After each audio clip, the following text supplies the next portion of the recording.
Is just part of doing business in China, or is this government looking for another excuse to hit J.P. Morgan? Andrew Stoltmann is with us. He says J.P. Morgan has no one to blame but themselves for drawing scrutiny of the practices. But Tom Coran says this is just the way business is done. Tom, why do you think the government is picking on J.P. Morgan as opposed to the company being involved in serious wrongdoing? Well, I think there's a critical mass here. By last count, J.P. Morgan's under investigation by 8 federal agencies, two foreign countries, 1 state.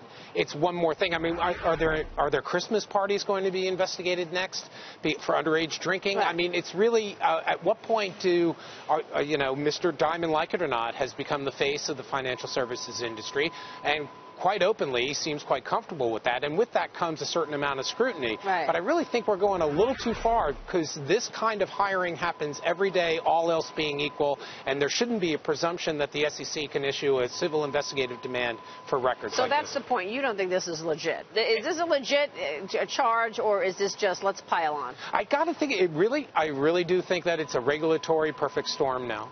Okay, let's pile on. Yeah. Andrew, these hires don't appear to have violated any laws as of yet. Isn't this just how business is done, trying to get an edge on the competition? I mean, let's talk about how many people in the U.S. hired children of former presidents. But it's different, Maria, because there is a law that there's a difference because there's a law that precludes this sort of activity. And I'm sorry, J.P. Morgan, but the firm has nobody to blame but itself. If you take a look at the regulatory settlements, the firm's paid over $7 billion in the last 2.5 years. The London whale mess cost the firm and shareholders $6 billion. The Department of Justice has 4 investigations going on. The firm's operating under 6 settlement engagement agreements or settlement enforcement agreements with the SEC. So, look, J.P. Morgan, I'm sorry you have this going on, but look in the mirror. It's nobody's fault except your own.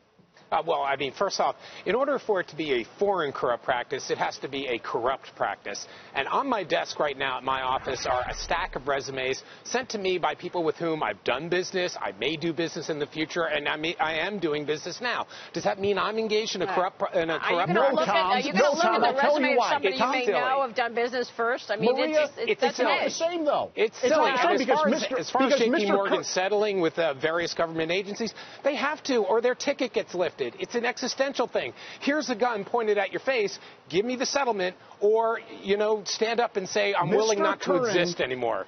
Mr. Kern doesn't have the ability to dole out government contracts like the people of the kids of the entities that were basically hired in China. These people have the ability to send business to J.P. Morgan, and that's against the law. If that proves to be true, completely different situation. But how do we know they didn't have the qualifications? You don't know that they didn't have the qualifications. Maybe they did, Maria, and if they did, Maria, no problem. But assuming they didn't, or they had the bad intent, and by that I mean they were hired with the anticipation of getting government contracts worth billions of dollars. Okay. So here's where an investigation starts now.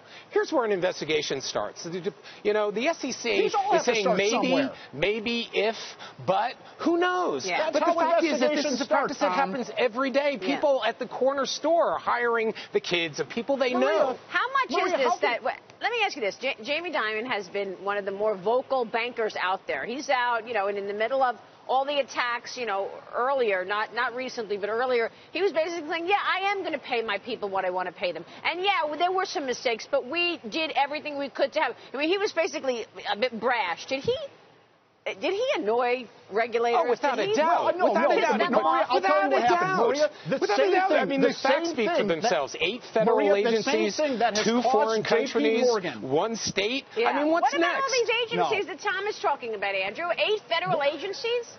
Where there's smoke, there's fire. The reason why J.P. Morgan has been so profitable, $52 billion in net income in the last 2.5 years, is largely because the firm is so aggressive. That's caused it to cut some corners, and it's not just Andrew Stoltmann saying this. Look at the regulators who are investigating. Believe me, they're not targeting J.P. Morgan simply because, gee, we're jealous of Jamie Dimon. They're doing it because there are real problems and real offenses going on in the company. No, but maybe they're doing it, Andrew, maybe they're doing it because they were asleep at the wheel in 2008, and they need somebody to blame, and they missed it. We've got a structure in this country where we have an oversight agencies. We've got several oversight agencies on the banking sector, and where were they?